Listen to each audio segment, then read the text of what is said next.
Just gone at 10 minutes to 7. Good to have you with us here on the South African morning. Well, the COVID-19 pandemic, as we know, has had a significant impact on an already overburdened public education system. Now, as part of our education focus this morning, we're going to look at the several teachers who have lost their lives during the pandemic. So a case can then be made, if you're for the argument, for mandatory vaccination of teachers. Well, what is the position of Naptosa, the teachers union? Always a pleasure. Basil Manuel, good morning to you. Should teachers be forced to get the jab?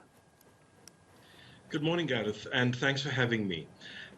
Gareth, you know that we've been almighty successful as the teacher union core in convincing our members to take the jab. More than 85%, and in two provinces over 90% have taken the jab. Of course, we believe that compulsory vaccination may not be the right thing at this particular time. We believe that it may come. But the power of convincing people is far better.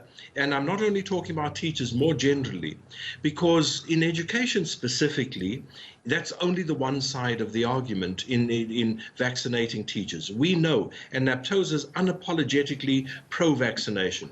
We are saying we must get this done. We want to, but we believe that you breed more resistance by suggesting that it must be compulsory.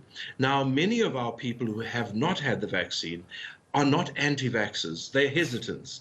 And that is the big difference that I want to focus on, because the hesitants have forwarded certain reasons, and some of it has to do with education, some of it has to do with the choice, because there was not necessarily a choice between the Johnson & Johnson and anything else. They only had the Johnson & Johnson, and they wanted to have the other vaccine. And so we said to them, well, then you've got to queue up in the age cohort.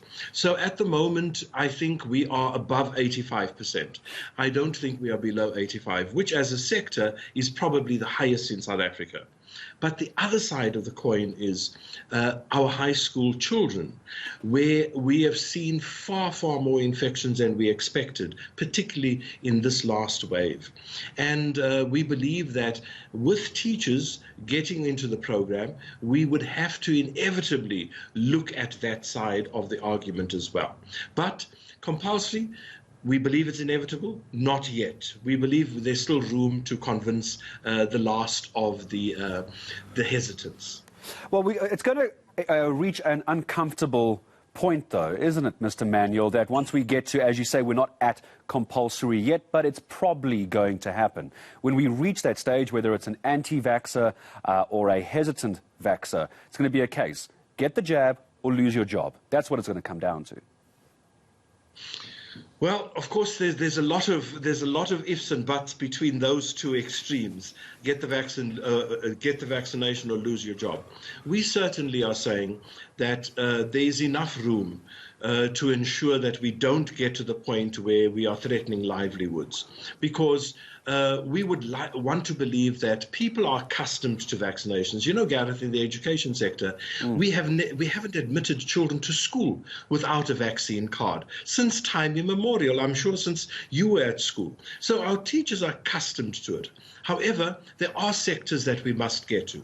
We've appealed to government as Naptosa to get to the imams, to get to the ministers of religion, etc., where hesitancy is being promoted sometimes, not in all cases, but in some of them.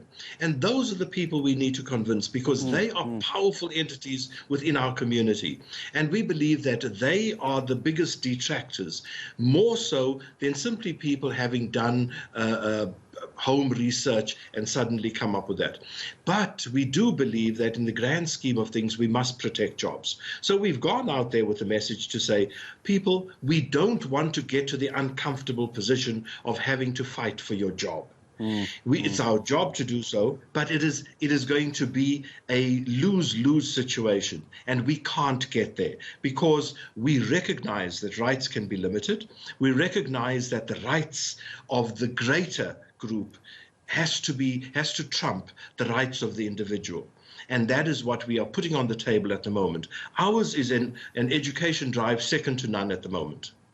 Well, Basil Manuel, always a pleasure. You're quite right. I remember being at school, being herded into the hall to go get my vaccinations. I can't even remember what it was for.